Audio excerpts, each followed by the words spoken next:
Je m'appelle Caroline et puis j'étudie en littérature.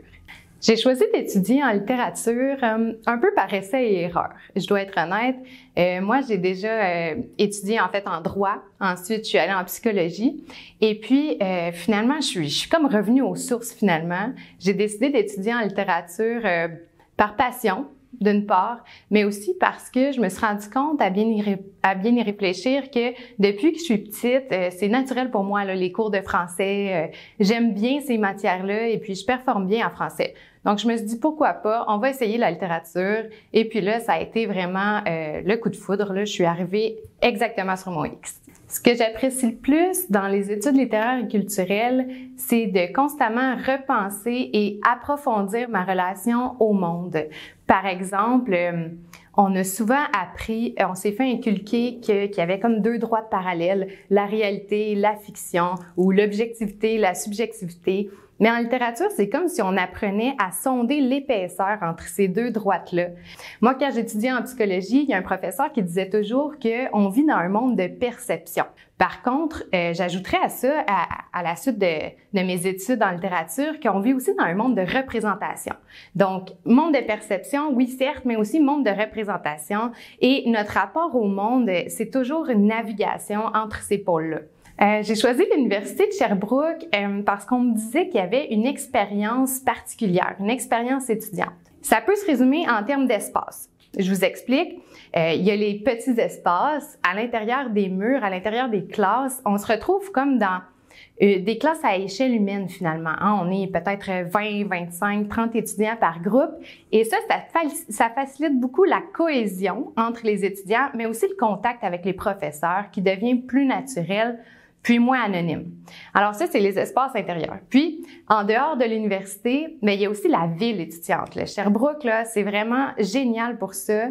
Les transports en commun sont gratuits. On a toute une foule de privilèges et de rabais dans différents commerces. Puis il y a aussi un effet de masse.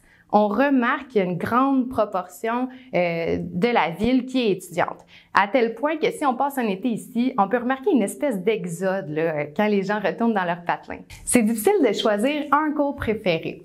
Je dirais que j'ai beaucoup aimé plusieurs cours. En fait, c'est presque impossible de dire qu'il y a un cours que j'ai pas aimé parce qu'ayant fait mon cégep en sciences de la nature, quand je suis arrivée ici, j'étais comme en mode découverte. Là, on me proposait toutes sortes de nouvelles choses, des manières de penser nouvelles, et je pouvais juste apprécier la diversité puis l'espèce de liberté de penser aussi. J'ai particulièrement aimé peut-être le programme de lecture parce que en troisième année, ici à l'Université de Sherbrooke, on a deux cours intensifs qui s'appellent les programmes de lecture, un pour la littérature française et un pour la littérature québécoise. Et dans ces cours-là, là, vraiment, on vit comme une immersion, on lit beaucoup et on est amené à réfléchir à un sujet. Donc là, on va commencer à développer nos intérêts de recherche pour les cycles supérieurs. Moi, là, un moment marquant de mon parcours, ça a été quand j'ai réalisé, comme une sorte d'épiphanie, qu'il existait un domaine de recherche en littérature. Puis parfois, ça fait sourciller les gens quand je parle de recherche en littérature, hein? Mais oui, sinon, il n'y aurait pas de littérature à l'université tout simplement parce que les professeurs sont aussi des chercheurs, on va se le dire.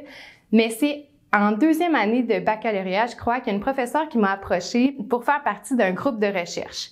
Le groupe de recherche et d'études sur le livre au Québec, le GRELQ pour ne pas le nommer. Mais c'est à ce moment-là vraiment que j'ai découvert que je pouvais apprendre auprès d'un mentor, que je pouvais développer des méthodes de recherche, qui sont pas celles de la science dite objective, mais qui sont tout aussi riches. Puis vraiment, ça m'a permis de conjuguer mes deux passions, puisque je viens d'un bagage en sciences de la nature au cégep et que j'aime beaucoup les arts et la culture.